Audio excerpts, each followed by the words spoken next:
Have you ever wondered what length someone would go to just to save their childhood home? What if the solution involved something completely unexpected? Something that challenges your comfort zone in ways you never imagined. Before we dive into this wild ride, make sure to hit that subscribe button and smash the like button. Because trust me, you're going to want to follow along with every twist and turn in this incredible story. Maddie Barker is 32 years old and her life is falling apart in Montauk, New York. She works as a ride-sharing driver and tends bar at local establishments. But her real problem runs much deeper than just making ends meet. The house she inherited from her mother is drowning in property taxes that she cannot pay. And when the city finally tows her vehicle away, she finds herself completely trapped without any way to earn the extra income she desperately needs during the busy summer tourist season. The very tourists she resents for flooding her hometown every year have become her only potential source of income. Yet without transportation, even that avenue closes off completely. Maddie is facing the terrifying prospect of losing the one place that connects her to her mother's memory, and desperation begins to cloud her judgment in dangerous ways. While scrolling through classified advertisements online, Maddie stumbles upon something that seems too bizarre to be real. A wealthy couple has posted an unusual request seeking someone willing to date their 19-year-old son in exchange for a vehicle. The listing specifically mentions that their boy Percy is extremely shy, has never experienced relationships with anyone, and needs someone to bring him out of his shell before he leaves for Princeton University in the fall. The reward for this strange arrangement is a Buick Regal, which represents exactly what Maddie needs to solve her immediate financial crisis. Despite the obvious ethical concerns and the sheer strangeness of the proposal, Maddie decides she has no other choice and reaches out to the family to accept their offer. Percy Becker lives with his overprotective parents, Allison and Laird, in their comfortable home, spending most of his time isolated in his bedroom. He volunteers at an animal shelter, which is where Maddie decides to make her first approach. She shows up wearing an inappropriately revealing outfit, attempting to seduce him right there among the kennels and cages.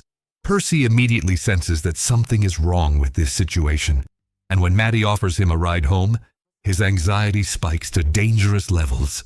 Convinced that this strange woman is attempting to abduct him, Percy deploys pepper spray directly into her face, creating an absolutely chaotic scene at the shelter. Despite this disastrous first encounter that leaves Maddie temporarily blinded, she refuses to abandon her mission because that vehicle represents her only hope of keeping her mother's house. Somehow, Maddie convinces Percy to give her another chance, and they arrange to meet the following evening. Their second encounter takes place at a local bar, where Percy shows up wearing a formal suit jacket and tie paired inexplicably with shorts, revealing his complete lack of experience with social situations. Everything about him screams awkwardness, from the way he jumps at sudden noises to how he carefully considers every word before speaking. Despite his nervousness, there is something genuinely sweet about Percy that begins to soften Maddie's purely transactional view of their arrangement. After drinks, she suggests they go swimming at the beach, and Percy agrees even though it clearly pushes him far outside his comfort zone. At the beach, they remove their clothes and wade into the dark water together. But while they are swimming, a group of intoxicated teenagers discovers their belongings on the sand and decides to steal everything. When Maddie realizes what is happening, she charges out of the ocean completely exposed and physically confronts the young thieves with shocking aggression.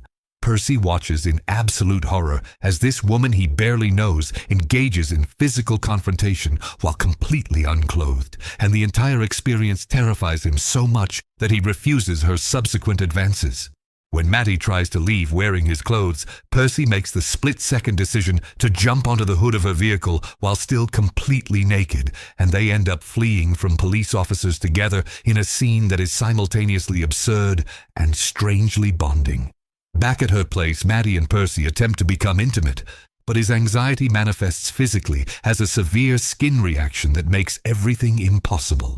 Instead of continuing with her plan, Maddie finds herself taking care of him, applying ointment to his rash and making sure he feels comfortable. This moment marks a subtle shift in their dynamic, as Maddie begins to see Percy as an actual person with real feelings rather than just a means to an end. Over the following days and weeks, they continue spending time together, and their conversations become increasingly personal and vulnerable. Both Maddie and Percy reveal that neither of them attended their high school proms, so they decide to create their own version of that experience. They dress up formally and go to an upscale restaurant, where Percy surprises everyone by sitting at the piano and performing a song in front of all the other diners. This public display represents a massive breakthrough for someone who usually prefers to remain invisible, and Maddie watches him with genuine pride and affection.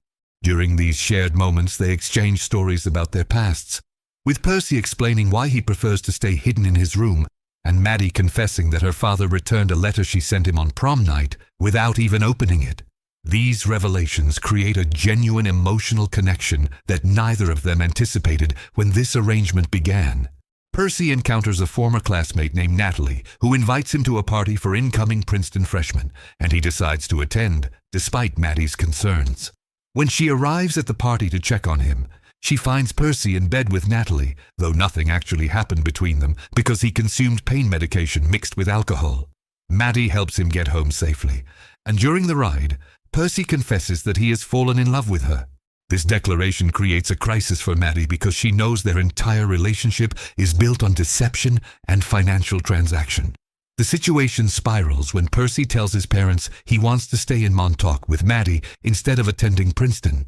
His father panics at this unexpected development and offers Maddie the vehicle immediately if she can convince Percy to stick with his college plans. Percy accidentally overhears this conversation and realizes for the first time that Maddie's interest in him was purchased by his parents. Feeling completely betrayed, Percy invites Maddie to lunch with his family and reveals his knowledge of the arrangement in front of everyone. During the uncomfortable confrontation that follows, Percy deliberately crashes the Buick into a tree, destroying the very prize that Maddie had been working toward all summer long. When Percy returns home afterward, he attempts to initiate physical intimacy with Maddie, but the encounter ends prematurely and awkwardly, leaving him feeling even more used and betrayed. He ends their relationship immediately, and Maddie is left with nothing but a damaged vehicle and the weight of her guilty conscience. She takes the wrecked car anyway and commits herself to working multiple jobs throughout the remainder of the summer, eventually saving enough money to pay her property taxes and repair her transportation. Her closest friends, Jim and Sarah, inform her that they are relocating to Florida because they can no longer afford to live in Montauk, and Sarah challenges Maddie to consider whether she truly wants to stay in this town or if she is simply clinging to it because of her mother. After considerable reflection about her choices and her future, Maddie travels to Princeton, where Percy is attending a campus event. She approaches him to apologize and explain that her feelings for him became genuine despite how their relationship started. Percy is not immediately receptive to her apology and attempts to drive away, but Maddie jumps onto the hood of his vehicle just as he once did with hers. Unable to see through the windshield, Percy loses control and the car plunges into the ocean. As they wait for the vehicle to be towed out of the water, they finally have an honest conversation where Percy forgives her, and they agree to remain friends going forward. Maddie makes the significant decision to sell her mother's house to Jim and Sarah, finally releasing herself from the anchor that has kept her trapped in Montauk for so many years. She plans to move to California to pursue her passion for surfing, something she had abandoned long ago. On her way across the country, Maddie stops at Princeton to give Percy a ride to campus, and she reveals that she adopted Milo, a retired police canine from the shelter where Percy volunteered. As they say goodbye, Maddie promises to call Percy regularly during her road trip to the West Coast. Their story ends not with romance but with mutual respect and genuine friendship, two people who helped each other grow and find the courage to pursue their real dreams.